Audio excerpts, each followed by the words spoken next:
उत्तर प्रदेश के संभल में पिछले दिनों हुए शाही जामा मस्जिद के सर्वे के दौरान भड़की हिंसा ने पूरे शहर को हिलाकर रख दिया।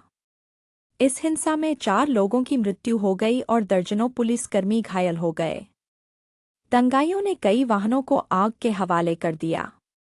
वहीं अब सपा प्रमुख ने संभल हिंसा को लेकर बड़ा ऐलान किया है।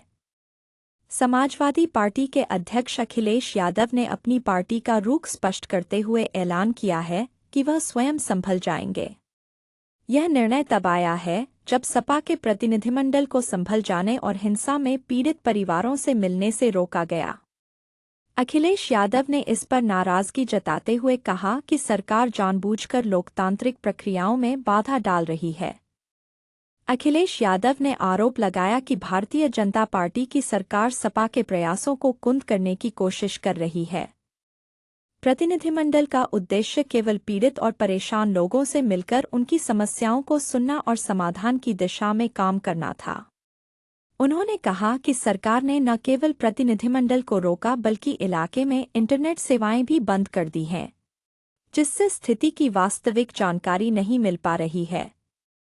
सपा प्रमुख ने कहा, अब हमारा प्रतिनिधिमंडल तो जाएगा ही, लेकिन मैं स्वयं भी संभल जाऊंगा।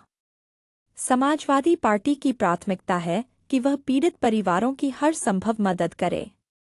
उन्होंने व्यवस्था पर सवाल उठाते हुए कहा कि प्रशासन पीड़ित परिवारों के साथ अन्याय कर रही है और पुलिस द्वारा धमकी दी जा रही है। समाजवादी पार्टी के नेता और विधानसभा में नेता प्रतिपक्ष माता प्रसाद पांडेय के नेतृत्व में एक प्रतिनिधिमंडल संभल जाने वाला था। इस यात्रा का मुख्य उद्देश्य वहां की परिस्थितियों का जायजा लेना और समाजवादी पार्टी के राष्ट्रीय अध्यक्ष अखिलेश यादव को स्थिति से अवगत कराना था, लेकिन अंतिम समय में इस कार्यक्रम को स्थगित कर दिया गया। प्रशासन ने सपा प्रतिनिधि मंडल को संभल जाने से रोक दिया था। माता प्रसाद ने जानकारी देते हुए बताया कि डीजीपी से फोन पर बात के बाद उन्होंने अभी 2 से 3 दिन वहां नहीं जाने का निवेदन किया। इस वजह से अभी हम लोग नहीं जा रहे हैं। हालांकि इसी बीच अखिलेश यादव ने मस्जिद के सर्वे पर भी बड़ी बात कही और इसका खुलासा किया। एक और गंभीर घटना हुई है जिसके बारे में आपको जानकारी होगी। संभल की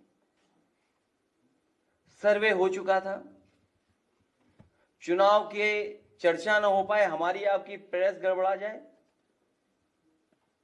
इसलिए जानबूझ करके सुबह सर्वे की टीम भेजी है जिससे माहौल खराब हो जाए, कोई चुनाव पर चर्चा न कर सके। और जो जानकारी मिल रही है उसमें जानकारी है कि कई लोगों को चोट पहुंची है, कई लोग घायल हैं और एक नौजवान नईम उसकी जान चली गई है। आखिरकार जब सर्वे हो चुका था मस्जिद का, तो दोबारा सर्वे क्यों करा ये सरकार, और वो भी सुबह और बिना तैयारी के। कानूनी और कोर्ट के जो प्रोसीजर उसमें मैं नहीं जाना चाहता हूं कि दूसरे पक्ष की सुनवाई नहीं है, कोई सुनने वाला नहीं है दूसरे पक्ष को। और ये जानबूझ के इसलिए किया है कि आज किस बात पे चर्चा हो, किस इमोशन पे चर्चा हो, ये जानबूझ करके सरकार ने कराया है।